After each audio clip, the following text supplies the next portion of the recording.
اور نئی میں پرانی مشقوں میں نہیں بھرتے، ورنہ مشقیں پھٹ جاتی ہیں اور میں بہہ جاتی ہے اور مشقیں برباد ہو جاتی ہیں، بلکہ نئی میں نئی مشقوں میں بھرتے ہیں اور وہ دونوں بچی رہتی ہیں۔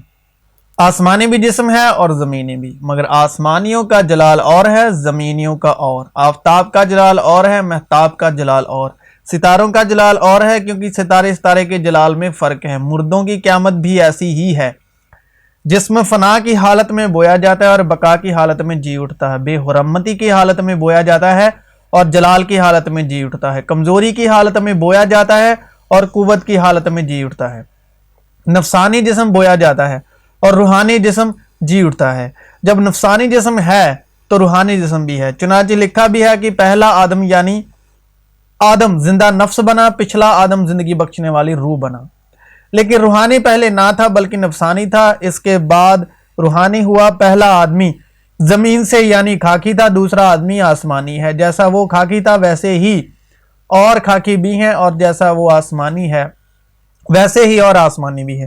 اور جس طرح ہم اس خاکی کی صورت پر ہوئے اسی طرح اس آسمانی کی صورت پر بھی ہوں گے، کیونکہ یہ بات مجھے خداون سے پہنچی اور میں نے تم کو بھی پہنچا دی کہ خداون یسوع نے جس رات وہ پکڑوایا گیا روٹی لی اور شکر کر کے توڑی اور کہا کہ یہ میرا بدن ہے جو تمہارے لیے ہے، میری یادگاری کے واسطے یہی کیا کرو۔ اسی طرح اس نے کھانے کے بعد پیالہ بھی لیا اور کہا کہ یہ پیالہ میرے خون میں نیا عہد ہے، جب کبھی پیو میری یادگاری کے لیے یہی کیا کرو، کیونکہ جب کبھی تم یہ روٹی کھاتے اور اس پیالے میں سے پیتے ہو تو خداوند کی موت کا اظہار کرتے ہو جب تک وہ نہ آئے۔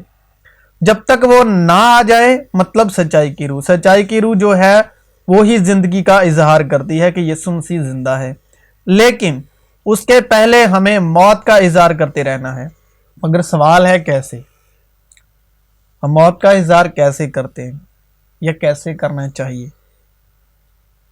موت کے اظہار کا کلام یہ ہے۔ پھر اس نے ان سے کہا کہ یہ میری وہ باتیں ہیں جو میں نے تم سے اس وقت کہی تھی جب تمہارے ساتھ تھا، جسمانی طور پر زمینی طور پر۔ ضرور ہے کہ جتنی باتیں موسیٰ کی توریت اور نبیوں کے صحیفوں یعنی شفوں میں اور زبور میں میری بابت لکھی ہیں پوری ہوں۔ پھر اس نے ان کا ذہن کھولا تاکہ کتاب مقدس کو یعنی پرانے عہد نامے کو سمجھیں، اور ان سے کہا یہ لکھا ہے کہ مسیح دکھ اٹھائے گا اور تیسرے دن مردوں میں سے جی اٹھے گا۔ موت کا کلام۔ اور یروشلم سے شروع کر کے ساری قوموں میں توبہ اور گناہ کی معافی کی منادی اس کے نام سے کی جائے گی۔ تم ان باتوں کے گواہ ہو، اور دیکھو جس کا تم ان باتوں کے گواہ ہو، کیونکہ یہ میری یادگاری کے لیے کیا کرو۔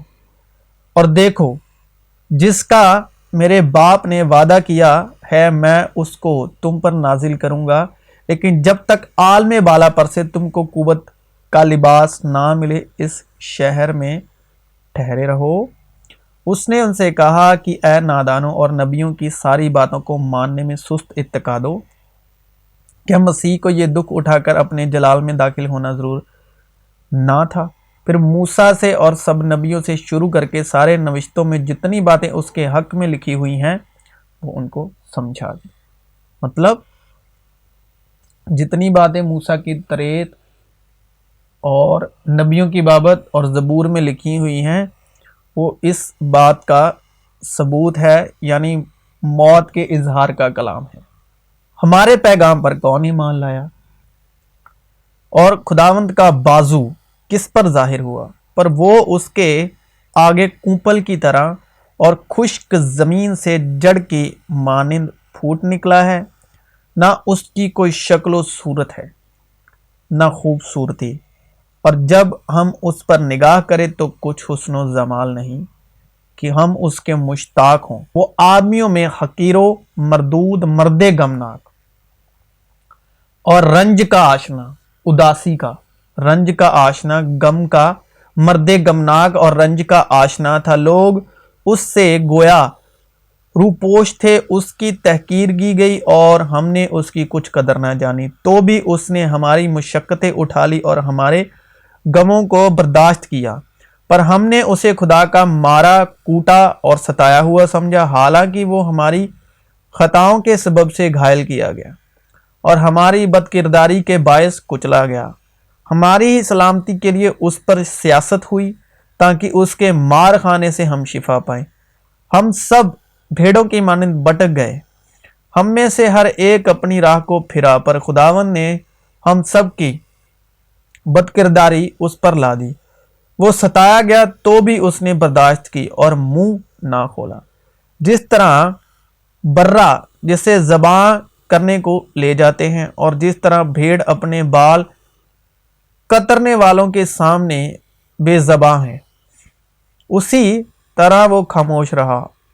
وہ ظلم کر کے اور فتویٰ لگا کر اس سے لے گئے، پر اس کے زمانے کے لوگوں میں سے کسی نے خیال کیا کہ وہ زندوں کی زمین سے کاٹ ڈالا گیا۔ میرے لوگوں کی خطاؤں کے سبب سے اس پر مار پڑی، اس کی قبر بھی شریروں کے درمیان ٹھہرائی گئی اور وہ اپنی موت میں دولت مندوں کے ساتھ ہوا، حالانکہ اس نے کسی طرح کا ظلم نہ کیا اور اس کے منہ میں ہرگز شل نہ تھا، لیکن خداوند کو پسند آیا کہ اسے کچلے۔ اس نے اسے غمگین کیا۔ جب اس کی جان گناہ کی قربانی کے لیے گزرانی جائے گی تو وہ اپنی نسل کو دیکھے گا، اس کی عمر دراز ہوگی اور خدا کی مرضی اس کے ہاتھ کے وسیلے سے پوری ہوگی۔ اپنی جان ہی کا دکھ اٹھا کر وہ اسے دیکھے گا اور سیر ہوگا۔ اپنے ہی عرفان سے میرا صادق خادم بہتوں کو راست باز ٹھہرائے گا، کیونکہ وہ ان کی بد کرداری خود اٹھا لے گا۔ اس لیے میں اسے بزرگوں کے ساتھ حصہ دوں گا اور وہ لوٹ کا مال زوراوروں کے ساتھ بانٹ لے گا، کیونکہ اس نے اپنی جان موت کے لیے انڈیل دی اور وہ خطا کاروں کے ساتھ شمار کیا گیا، تو بھی اس نے بہتوں کے گناہ اٹھا لیے اور خطا کاروں کی شفاعت کی۔ اب اے بھائیو، میں تمہیں وہی خوشخبری جتائے دیتا ہوں جو پہلے دے چکا ہوں، جسے تم نے قبول بھی کر لیا تھا اور جس پر قائم بھی ہو، اسی کے وسیلے سے تم کو نجات بھی ملتی ہے، بشرطے کہ وہ خوشخبری جو میں نے تمہیں دی تھی یاد رکھتے ہو، ورنہ تمہارا ایمان لانا بے فائدہ ہوا۔ چنانچہ میں نے سب سے پہلے تم کو وہی بات پہنچا دی جو مجھے پہنچی تھی، کہ مسیح کتاب مقدس یعنی پرانے عہد نامے کے باموجب ہمارے گناہوں کے لیے مویا اور دفن ہوا، اور تیسرے دن کتاب مقدس یعنی پرانے عہد نامے کے باموجب جی اٹھا، اور کیفا کو اور اس کے بعد ان 12 کو دکھائی دیا، پھر 500 سے زیادہ بھائیوں کو ایک ساتھ دکھائی دیا، جن میں سے اکثر اب تک موجود ہیں اور بعض سو گئے۔ پھر یعقوب کو دکھائی دیا، پھر سارے رسولوں کو، اور سب سے پیچھے مجھ کو، جو گوا ادھورے دنوں کی پیدائش ہوں، دکھائی دیا۔ اب زندگی کا اظہار وہ کر سکتے ہیں جن کے پاس روح القدس یعنی سچائی کی روح ہے، لیکن مددگار یعنی روح القدس جسے باپ میرے نام سے بھیجے گا، وہی تمہیں سب باتیں سکھائے گا، اور جو کچھ میں نے تم سے کہا ہے وہ سب تمہیں یاد دلائے گا۔ زندہ کرنے والی تو روح ہے، جسم سے کچھ فائدہ نہیں۔ جو باتیں میں نے تم سے کہی ہیں وہ روح ہیں اور زندگی بھی ہیں۔ اس میں زندگی تھی اور وہ زندگی آدمیوں کا نور تھا، اور میں باپ سے درخواست کروں گا تو وہ تمہیں دوسرا مددگار بخشے گا کہ اب تک تمہارے ساتھ رہے، یعنی سچائی کی روح، جسے دنیا حاصل نہیں کر سکتی کیونکہ نہ اسے دیکھتی اور نہ جانتی۔ تم اسے جانتے ہو کیونکہ وہ تمہارے ساتھ رہتی ہے اور تمہارے اندر ہوگی۔ لیکن جب وہ مددگار آئے گا جس کو میں تمہارے پاس باپ کی طرف سے بھیجوں گا، یعنی سچائی کی روح، کیونکہ لکھا ہے کہ یہ میری یادگیری کے لیے کرتے رہنا جب تک وہ نہ آ جائے، یعنی سچائی کی روح جو باپ کی طرف سے نکلتی ہے تو وہ میری گواہی دے گی۔ لیکن جب وہ یعنی سچائی کی روح آئے گی تو تم کو تمام سچائی کی راہ دکھائے گی، اس لیے کہ وہ اپنی طرف سے نہ کہے گی، لیکن جو کچھ سنے گی وہی کہے گی اور تمہیں آئندہ کی خبریں دے گی. وہ میرا جلال ظاہر کرے گی اس لیے کہ مجھ ہی سے حاصل کر کے تمہیں خبریں دے گی. اب بائبل میں دو عہد ہیں. ایک پرانا عہد، دوسرا ہے نیا عہد.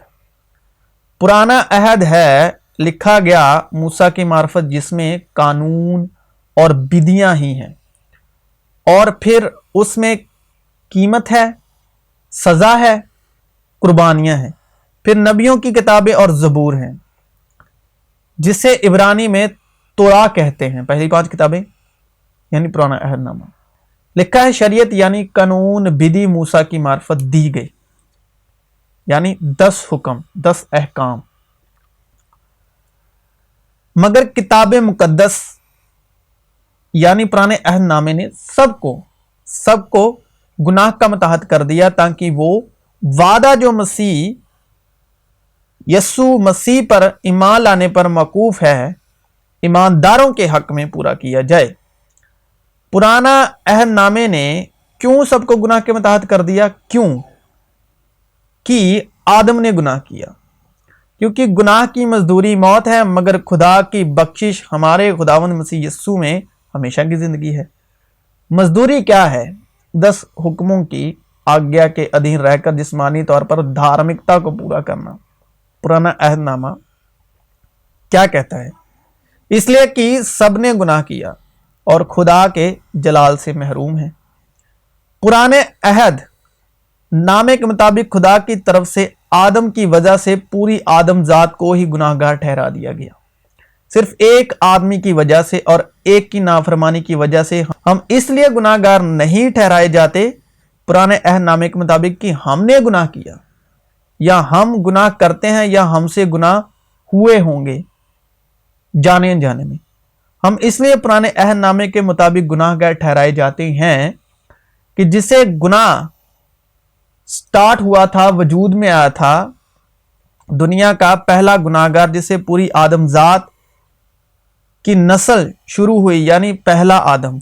کیونکہ خدا کے حضور اس نے گناہ کیا، اس لیے پوری آدم ذات اس کی وجہ سے پرانے عہد نامے کے مطابق گناہ گار ٹھہرائی گئی، مسیح یسوع مسیح کی صلیبی موت تک.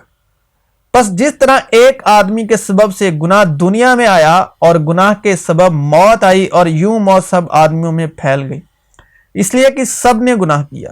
کیونکہ شریعت کے دیے جانے تک دنیا میں گناہ تو تھا، مگر جہاں شریعت نہیں وہاں گناہ محسوب نہیں ہوتا. تاہم آدم سے لے کر موسیٰ تک موت نے ان پر بھی بادشاہی کی، جنہوں نے اس آدم کی نافرمانی کی طرح جو آنے والے کا مثل تھا گناہ نہ کیا تھا. لیکن قصور کا جو حال ہے وہ فضل کی نعمت کا نہیں، کیونکہ فضل اور سچائی مسیح یسوع کی معرفت پہنچی. کیونکہ جب ایک شخص کے قصور سے بہت سے آدمی مر گئے تو خدا کا فضل اور اس کی جو بخشش ایک ہی آدمی یعنی یسوع مسیح کے فضل سے پیدا ہوئی، بہت سے آدمیوں پر ضروری عفرت سے نازل ہوئی. اور جیسا ایک شخص کے گناہ کرنے کا انجام ہوا بخشش کا، ویسا حال نہیں، کیونکہ ایک ہی کے سبب سے وہ فیصلہ ہوا جس کا نتیجہ سزا کا حکم تھا، مگر بہتیرے قصوروں سے ایسی نعمت پیدا ہوئی جس کا نتیجہ یہ ہوا کہ لوگ راست باز ٹھہرے. کیونکہ جب ایک شخص کے قصور کے سبب موت نے اس ایک کے ذریعے سے بادشاہی کی، تو جو لوگ فضل اور راست بازی کی بخشش عفت سے حاصل کرتے ہیں وہ ایک شخص یعنی یسوع مسیح کے وسیلے سے ہمیشہ کی زندگی میں ضرور ہی بادشاہی کریں گے. غرض جیسا کہ ایک قصور کے سبب وہ فیصلہ ہوا جس کا نتیجہ سب آدمیوں کی سزا کا حکم تھا، ویسا ہی راست بازی کے ایک کام کے وسیلے سے سب آدمیوں کو وہ نعمت ملی جس سے راست باز یعنی دھرمی ٹھہر کے زندگی پائیں. کیونکہ جس طرح ایک ہی شخص کی نافرمانی سے بہت سے لوگ گناہ گار ٹھہرے، اسی طرح ایک کی فرمان برداری سے بہت سے لوگ راست باز ٹھہریں گے. اور بیچ میں شریعت موجود ہوئی، موسیٰ کے 10 حکم، تاکہ قصور زیادہ ہو جائے. مگر جہاں گناہ زیادہ ہوا وہاں فضل اس سے بھی نہایت زیادہ ہوا، تاکہ جس طرح گناہ نے موت کے سبب سے بادشاہی کی، اسی طرح فضل بھی ہمارے خداوند یسوع مسیح کے وسیلے سے ہمیشہ کی زندگی کے لیے راست بازی کے ذریعے سے بادشاہی کرے. جب ہم موسیٰ کی شریعت کے ادھین 10 حکموں کی پورا کرتے ہیں